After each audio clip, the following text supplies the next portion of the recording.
being that I've lived out of my car now for 4 years, I've been looking at RVs throughout my journey to see if purchasing an RV would increase my comfort but keep a level of flexibility compared to going back to a house or an apartment.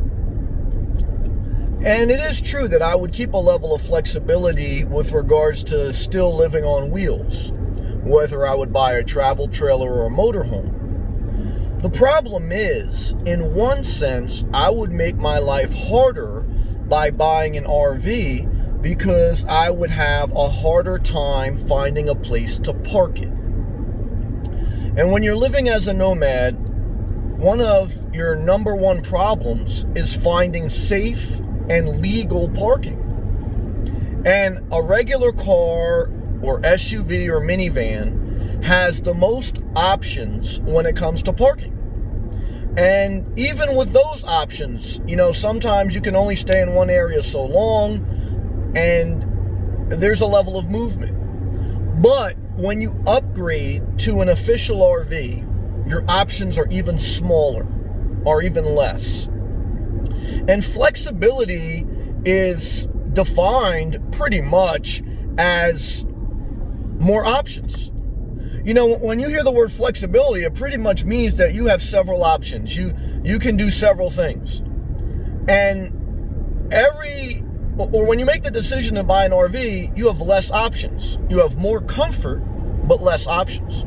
So in that regard, you kind of make your life harder. So you're either going to tie yourself to a campground, or you're going to, which means another cost, which means the campground or RV park life, or you're going to stealth park and you're going to take the risk that you're not going to be asked to move along.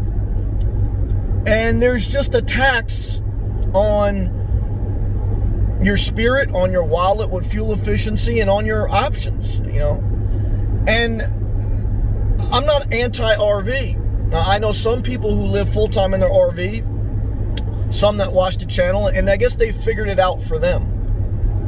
For me, I debate in my mind if I'm going to stay on the road, I kind of don't see the value in getting an RV at this point in my life, because all I do is make my life harder.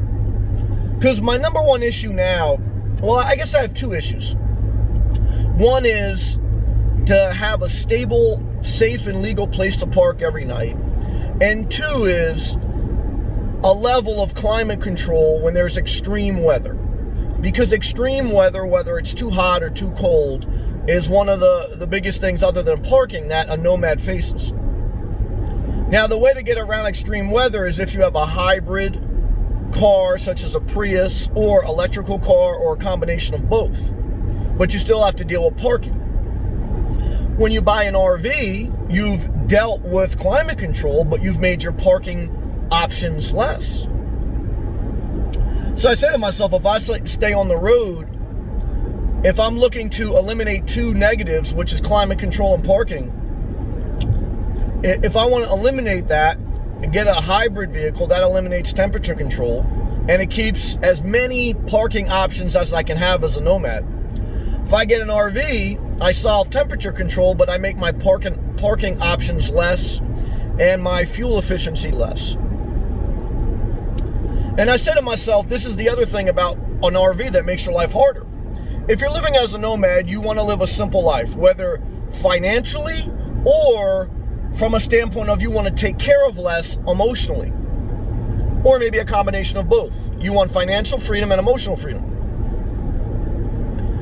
And I said to myself, if I'm going to spend 10, 20, 30, sometimes all the way up to $100,000, depending on the RV, if I'm going to spend thousands of dollars on an RV, why wouldn't I just put that money towards a piece of property that will appreciate in an area I like, versus something that an RV, which I'm going to have to maintain more, and is going to be a financial depreciating asset and more upkeep.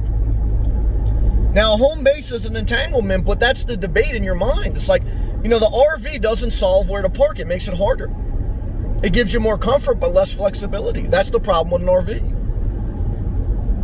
And if you're going to spend that amount of money, you're probably better off investing it in a house below your means in an area that you're inspired.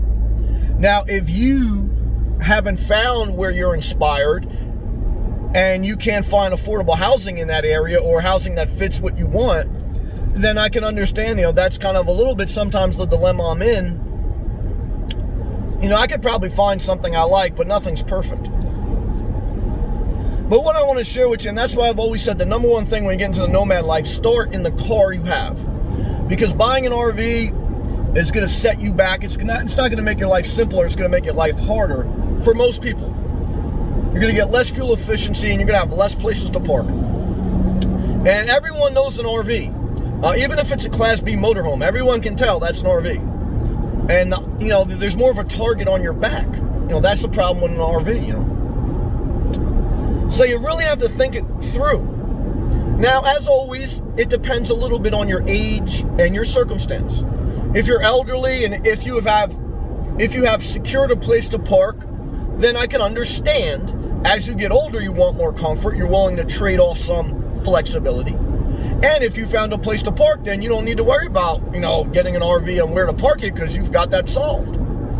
So, I'm speaking in general terms to talk this out, to help, to spark some thought in the journey of life, because minimalism is a discipline.